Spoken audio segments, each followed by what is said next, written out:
পরমাণু অধিকার নিয়ে আপোষ করবে না ইরান। পরমাণু প্রকল্প ইরানের অধিকার, আর এই অধিকার থেকে যুক্তরাষ্ট্রের প্রেসিডেন্ট ডোনাল্ড ট্রাম্প যদি দেশটিকে বঞ্চিত করতে চান তাহলে তেহরান তা কখনো মেনে নেবে না। পরমাণু ইস্যুতে নিজেদের অবস্থান স্পষ্ট করে এমন হুঁশিয়ারি দিয়েছেন ইরানের পররাষ্ট্রমন্ত্রী আব্বাস আরাকচি।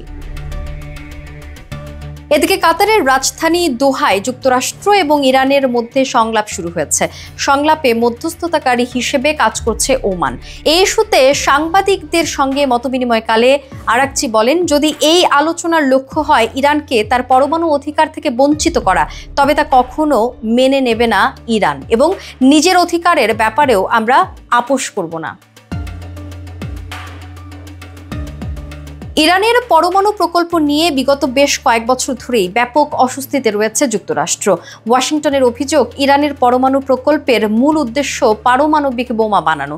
দেশটিকে এই কর্মসূচি থেকে বিরত রাখতে সাবেক মার্কিন প্রেসিডেন্ট বারাক ওবামা 2015 সালে ইরানের সঙ্গে জ্যাকোপা নামে একটি চুক্তি করেছিলেন। তবে ডোনাল্ড ট্রাম্প 2017 সালে যুক্তরাষ্ট্রকে এই চুক্তি থেকে সরিয়ে নেন।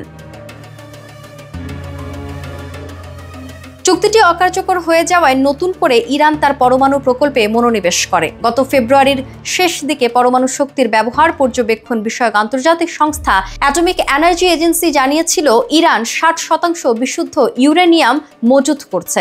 যদি এই ইউরেনিয়ামের বিশুদ্ধতা 90% উন্নীত করা হয়, সেক্ষেত্রে অনায়াসে এই ইউরেনিয়াম ব্যবহার করে অন্তত 6টি পরমাণু বোমা বানানো সম্ভব।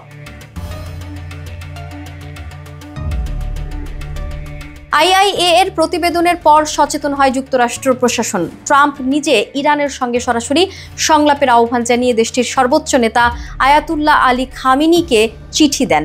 ইরানের সরকারও তাতে সাড়া দেয়। ইরানের চাওয়া অনুযায়ী ওমানের মধ্যস্থতায় ওয়াশিংটনের সঙ্গে সংলাপ শুরু হয়েছে ইরানের।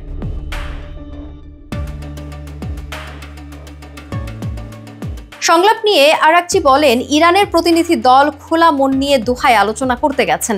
এই আলোচনার লক্ষ্য যদি হয় পরমাণু অস্ত্র তৈরি থেকে আমাদের বিরত রাখা, সেক্ষেত্রে এ সংক্রান্ত একটি চুক্তি করতে আমরা প্রস্তুত আছি। কিন্তু যদি আলোচনার লক্ষ্য হয় ইরানকে তার পরমাণু অধিকার থেকে বঞ্চিত করার, তাহলে অবশ্যই আমরা আলোচনা থেকে সরে যাব, কারণ এখানে আমাদের অধিকারের প্রশ্নযুক্ত।